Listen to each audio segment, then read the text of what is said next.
दी IPL show में हम आपका स्वागत करते हैं। आप देख रहे हैं जनभावना टाइम्स और मैं हूं आपके साथ पारिजात। हमारे साथ स्टूडियो में मौजूद है हमारे क्रिकेट एक्सपर्ट सईद अली मेहंदी और ऑनलाइन हमसे जुड़े हुए हैं प्रशांत भारद्वाज। आज है 17 मई।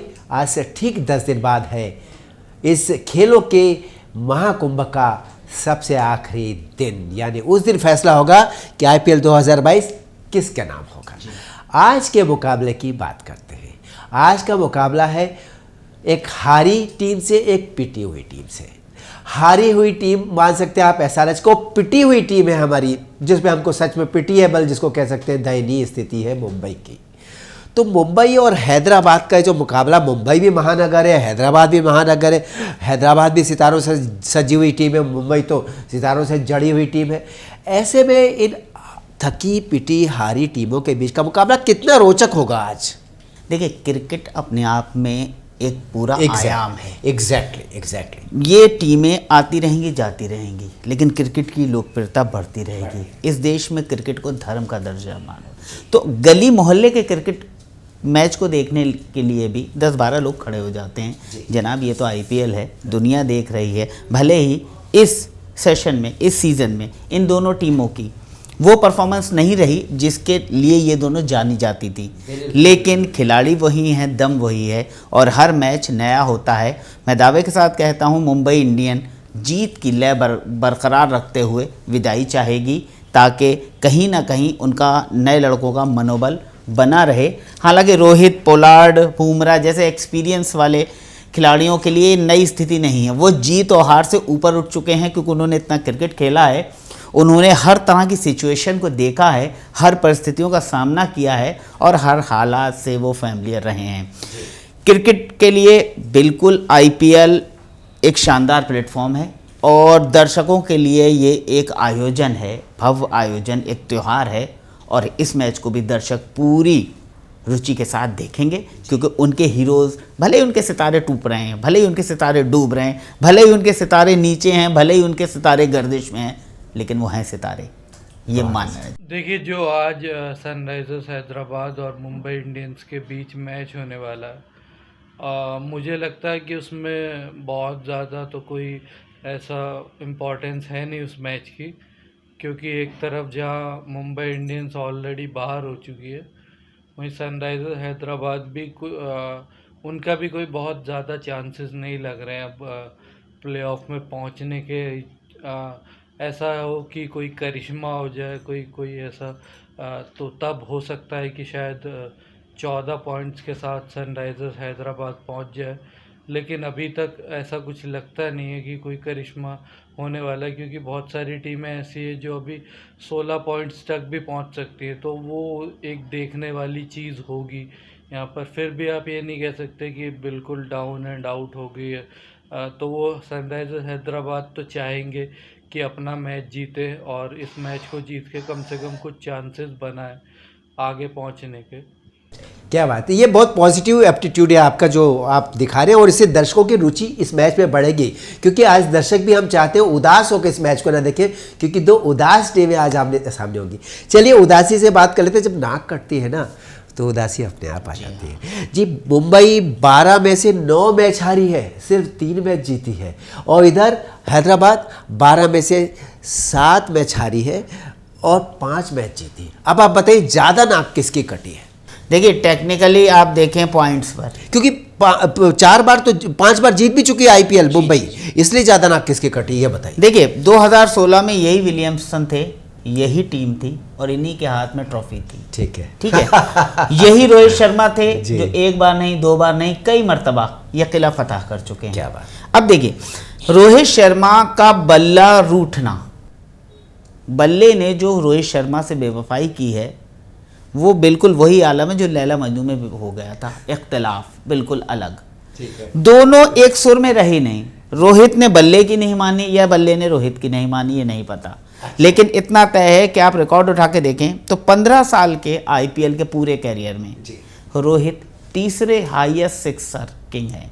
वहीं मुंबई इंडियंस की बात करें तो इस बार जो उनका प्रदर्शन रहा है, उनका जो कैंपेन रहा, बहुत ही निराशाजनक कैंपेन रहा, बहुत ही ज़्यादा ख़राब उनकी परफॉर्मेंसेस आई हैं। तो उस हिसाब से देखा जाए तो मुंबई इंडियंस चाहेंगे, रोहित शर्मा जिस तरह की उनकी फॉर्म रही है, बहुत ही ख़राब फॉर्म से गुजर रहे हैं, उन्हें भी चाहिए कि कुछ रन्स बनाएं अपनी टीम के लिए और कुछ अपने लिए भी कुछ पॉजिटिव्स ले।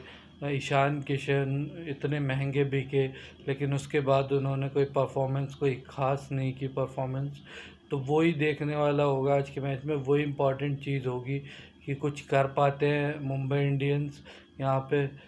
दोनों ओपनिंग बल्लेबाज और बाकी जो प्लेयर्स हैं, तिलक वर्मा को छोड़ दें तो बाकी कोई प्लेयर इतना अच्छा परफॉर्म नहीं कर पाए। तो ये देखना होगा कि क्या परफॉर्मेंसेस रहती है दोनों टीमों की।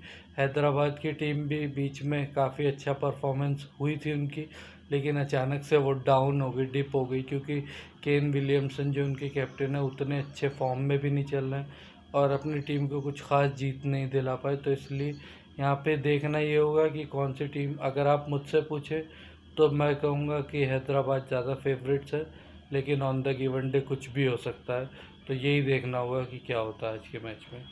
अरे वाह, उन्होंने ये तो बहुत बढ़िया, ये बहुत अच्छा आपने उन्होंने 230 छक्के लगाए हैं अब तक। रोहित के चाहने वालों के लिए बड़ी अच्छी खबर। 230 छक्के लगाए बढ़िया, हैं। गजब। ठीक है सर जी। दूसरी बात बताऊं, पोलार्ड वो भी रोहित की टीम का हिस्सा सबसे ज्यादा छक्के लगाए रोहित ने। नहीं, हाँ, तीसरे नंबर तीसरे पर। नंबर। मैं सिर्फ रोहित की बात कर रहा हूँ और रिकॉर्ड की समझ नहीं, क्योंकि मुंबई इंडियन की बात करना चाहता हूं मैं। तो रोहित तीसरे नंबर पर हैं और आईपीएल लगभग 1700 खिलाड़ी खेल चुके हैं, उनमें रोहित का नंबर 3 है, जिसमें 1100 बल्लेबाज खेल चुके हैं, तो उसमें रोहित नंबर 3 पर है। पहली बात। दूसरी बात, अब मैं पोलार्ड पे आता हूं। ये 5वें नंबर पर हैं, इन्होंने अब तक 215 छक्के लगाए हैं। 15 छक्के कम मारे हैं, उन्होंने 230, इन्हें 215। आप देखिए इनका फ्लॉप होना मुंबई को ले डूबा। बुमराह जिनकी गेंद में अब धार नजर आ रही है जब सूरज अस्त हो चुका है। तो स्टार उस वक्त काम नहीं करे, इन लोगों के स्टारों ने उस वक्त इनका साथ नहीं दिया, सितारों ने इनका साथ नहीं दिया, किस्मत ने साथ नहीं दिया, जब ये छोटे छोटे अंतर से मैच हार गए, जब इन्होंने निराशाजनक प्रदर्शन किया। अब आप देखें पिछले 3 मैच में मुंबई बिल्कुल, चेन्नई हो गई, मुंबई जो नीचे की टीमें हैं अब वो बिल्कुल अच्छे से परफॉर्मेंस कर रही हैं, बेहतर खेल रही हैं। क्यों? क्योंकि अब दबाव मुक्त हैं कि अब भाई ऊपर नहीं जा सकते, अब जो मैच खेलना है वो खेलो। ये भी एक प्लस पॉइंट है एक तरह से। एग्जैक्टली। अब दूसरी बात मैं करूं हैदराबाद की। विलियमसन ने जीता था 2016 में ये कप। विलियमसन ठीक उसी रास्ते पे चल रहे हैं, इन्हें नकारा नहीं जा सकता। हैदराबाद पूरी तरह से, मैं मानता हूं आरसीबी, आरआर और हैदराबाद तीनों में चौथी पोजीशन के लिए शानदार लड़ाई होगी। ऑरेंज कप, इस ऑरेंज कैप जो है वो जॉस बटलर के पास है। उन्होंने इस सीज़न में 627 रन बनाए हैं और अकेले दम पे 32 छक्के मारे। 32 छक्के मारे और 3 की सेंचुरी। जी सर, बहुत बढ़िया। इसके साथ ही अगर मैं बात करूं विकेट लेने की, तो चहल से बड़ा बाजीगर इस आईपीएल में अभी तक कोई नहीं है। अभी तक मतलब इस बार की बात? इस बार 2022 में 24 विकेट लेकर सबसे आगे चल रहे हैं चहल। बहुत बढ़िया। एक चहल की हैट्रिक भी है।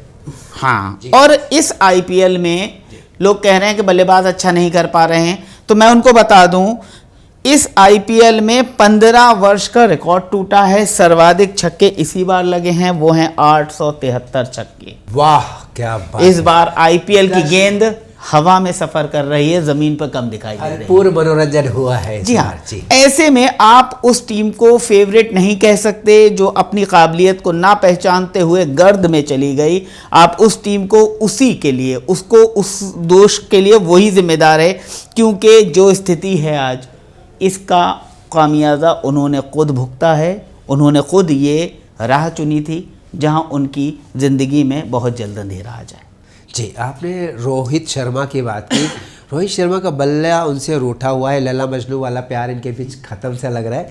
तो वो वाली बातें मुझे लगता है कि रोहित शर्मा को पता है कि इसमें आर्थिक जोखिम शामिल है और इसकी लत लग सकती है, इसलिए शायद वो आगे चलकर के सिर्फ ड्रीम 11 में टीम बनाएंगे। मेरा मतलब ये कि वो इस बार शायद उनका कुछ दिलचस्पी भी शायद कुछ कम है इस बार, ऐसा। देखिए रोहित बराबर देखे टीवी पर, वो क्रिकेट मैदान में जितना दिखे उतना वो और भी विज्ञापनों में दिखे, है ना, है ना, वो लगातार दिखते हैं। वो कभी 45 नंबर की जर्सी कहते हैं, बच्चे खेलने लगे हैं, है ना, जोखिम इसमें कम है, म्यूचुअल फंड में चली जाइए।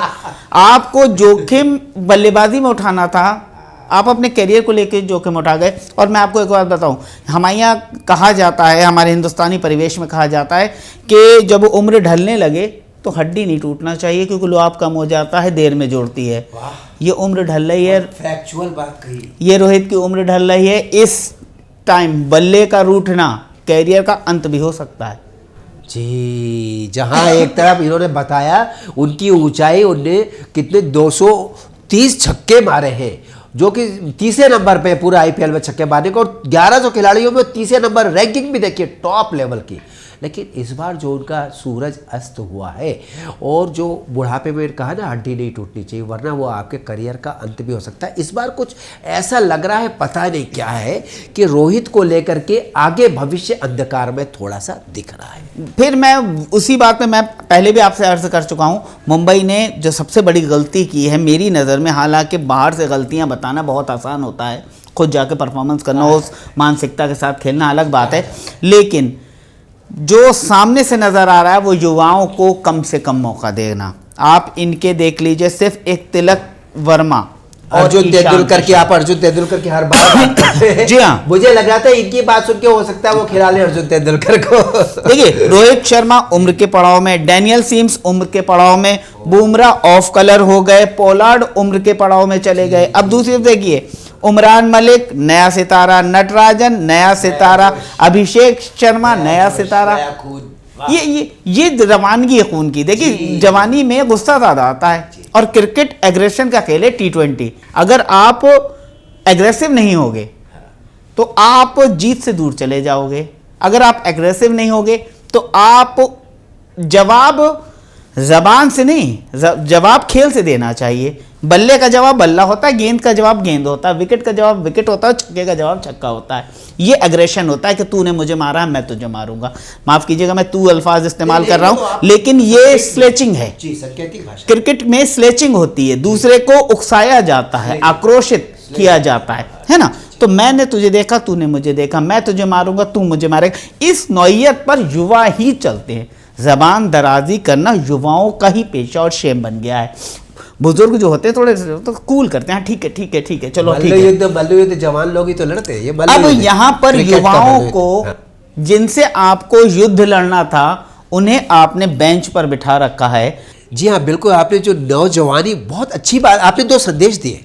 एक तो क्रिकेट एग्रेशन का गेम है, एग्रेशन में कहीं ना कहीं कमी आ रही है ऐसा लग रहा है। दूसरा आपने कहा बोल कर नहीं, बैट से दीजिए।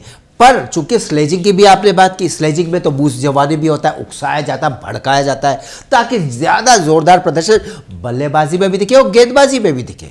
तो उसको लेके जो आप कह रहे थे कि वो है युवाओं का खेल, और युवाओं को आपने बिठाया है बेंच पर, और जो बुजुर्ग हैं आपने उनके परफॉर्मेंस की वजह से उनको बार बार मौके दिए और वो बार बार नाकाम रहे। देखिए, रिकॉर्ड के जरिए शानदार रिकॉर्ड हैं, करीब 2000-3000 रन बनाकर आ रहे हैं, कई सेंचुरी बनाकर आ रहे हैं, आईपीएल खेल रहे हैं। उस रिकॉर्ड के जरिए आप कब नहीं जीत सकते। आपको कब जीतने के लिए इसी धरती पर, वानखेड़े की धरती पर ही रिकॉर्ड तोड़ प्रदर्शन करना होगा। आप रिकॉर्ड का बस्ता लाते हैं और आ जाते हैं कि मैं नंबर 1 हूँ। नंबर 1 आपके रिकॉर्ड हो सकते हैं। जब परिस्थितियाँ थी, आपने वहाँ पर वीरता दिखाई थी, आप शूरवीर थे, आप महावीर थे, और आपने उसको हक हासिल कर लिया। लेकिन अब आप यहाँ पर जब आते हैं तो यहाँ से फिर से 0 से शुरू होता है। ये क्रिकेट है, जंग शुरू होती है। ये क्रिकेट है। स्टेडियम को, क्रिकेट के स्टेडियम को देख लीजिए, गोल है। गेंद को देख लीजिए, गोल है। ये गोले जो है ना, ये आपको 0 से शुरू करने की प्रेरणा देते हैं कि चलिए नया दिन है, फिर 0 से शुरू हो जाएंगे। कल आपने डबल सेंचुरी मार दी थी या 3 विकेट हैट्रिक मार दी थी, उसका आज के मैच पे कोई असर नहीं है। आज के मैच में आपको फिर वही प्रदर्शन दोहराना है, अगर आपको वही विजय पताका लहराना है। जी, कल के मैच का इतना फायदा बस हो सकता है कि कल अगर आपने बहुत अच्छा किया, स्पेशल एक्स्ट्राऑर्डिनरी आपने परफॉर्मेंस दिया, तो उसका एक आत्मविश्वास आज दिख सकता है। लेकिन आप ये क्यों भूल जाते हैं, जिससे आप खेल रहे हैं वो भी आत्मविश्वास से भरे हो सकते हैं। यानी कि आप कम आंक कर किसी को कैसे चल सकते हैं। मेरा ये सवाल है कि हर बार आप अर्जुन तेंदुलकर के बारे में कहते हैं, क्यों नहीं खिलाएगा? एक मैच में तो आजमा लिया जाता है। इस बार आईपीएल 2022 में कम से कम एक बार तो पता चल जाता है कि उनके बैट में धार है या नहीं। देखिए, मैं अब यहाँ आपसे इत्तेफाक यूँ नहीं रखता, क्योंकि किसी भी खिलाड़ी की क्षमता सिर्फ एक मैच पे नहीं निर्भर होती है। हो सकता है सेम डे उस दिन उसका दिन ना हो, है ना, तो उसकी काबिलियत जब आप खिलाए ना, हाँ। उससे बेहतर एक मैच तो खिलाए। जी। मैं चाहता हूँ कि नए खिलाड़ियों को कम से कम 3 मैच का चांस मिलना चाहिए, क्योंकि उन्हें यह भी बताना है कि हमारे हिस्से में 14 मैच आ रहे हैं, 13 मैच आ रहे हैं, ये छोटे छोटे हैं और ये तुम लोग 10-12 लोग हो, तो तुम लोगों को हम टुकड़े में चांस देंगे और इतने मैच में तुम्हें बाहर नहीं करेंगे। तब वो शेर दिली के साथ खेलेंगे, बहुत बुद्धिमानी की तब बात वो है। अपने बेस्ट को बाहर निकालेंगे और बिना झिझक के खेलेंगे। जब किसी चीज़ की झिझक टूटती है तब सफलता पाने की लगभग गारंटी सुनिश्चित हो जाती है। लेकिन जब इंसान अपने ही ऑरा में, अपने ही आवरण में, अपने ही गिलाफ के अंदर महदूद रह जाता है, तब उसकी योग्यता, उसकी काबिलियत और उसके हुनर की नुमाइश नहीं हो पाती। इतनी बार हारने से मुझे लगता है इनकी झिझक टूट गई अब हारने की, तो हो सकता है जीत जाए। क्या लगता है, क्योंकि दोनों हारे हुए हैं। तो आज के मैच में कोई ऐसा, देखिए 2 तरह के लोग होते हैं, एक होता है पालनहार और एक होता है तारणहार। पालनहार मतलब समझिए जो पालता है ना, आपको सपोर्ट करता, फुल सपोर्ट। एक तारणहार वो होता है जब आप डूब रहे होते हैं, आपको तार देता है, आपको बचा देता है। इस मैच में पालनहार अगर विलियमसन को देख रहे हैं, इस तरफ रोहित शर्मा को देखते हैं, तारणहार कौन साबित हो सकता है? देखिए, मैं बताता हूँ आपको, नए जोश पर ज़्यादा डिपेंडेबल रहना पड़ेगा। आप देखिए SR के मुझे 2 शानदार खिलाड़ी, नटराजन और उमरान, गेंद के साथ शानदार। उमरान मलिक का तो एक लेफ्ट हैंडर है और एक राइट हैंडर है। दोनों 140 से शुरू होते हैं और 150 तक पहुंच जाते हैं। उमरान तो 157 भी पहुंच गए गेंद में स्पीड। अब इनका सामना कौन कैसे करेगा ये इतना इंपॉर्टेंट नहीं है, ये गेंदबाजी कैसे करेंगे ये इंपॉर्टेंट है, क्योंकि इसके आगे लंबा करियर है, लंबा करियर है और इनकी अभी शाम पूरी तरह से IPL में नहीं हुई है, जबकि दूसरी ओर काली अंधेरी रात चल रही है। तो मैं मानता हूं कि जो अच्छी गेंदबाजी करेगा, खासकर मैं हैदराबाद को प्रेफरेंस दूंगा और हैदराबाद के लिए ये ज़रूर कहना चाहूँगा कि ये जोड़ी निश्चित रूप से हैदराबाद के लिए आगे कई वर्षों तक शानदार प्रदर्शन करने वाली है। बहुत महत्वपूर्ण बात कही, और पहली बार इतने दिनों से हम लोग यहाँ बैठ रहे हैं बात करें, पहली बार इनके मुंह से सुना कि आज का मैच का दारोमदार गेंदबाजों पर है। और खासतौर से टी नटराजन और उमरान मलिक की बात की, जो कि लगातार अगर विकेट्स आप ना भी देखें तो आपकी बॉलिंग की धार देखें, रन नहीं दे रहे हैं। सबसे अच्छी बात है 157 की बात की उमरान ने, विश्व के स्तर के तेज गेंदबाजों में शामिल हो रहे हैं अभी से, जबकि वो नेशनल टीम में नहीं आए हैं, इसलिए बहुत अच्छा भविष्य है। लेकिन आज के मैच की अगर हम बात करें तो आज जीत को कायम रखने, 3 जीत के बाद जीत को कायम रखने का एक मौका फिर से मुंबई को मिलने वाला है।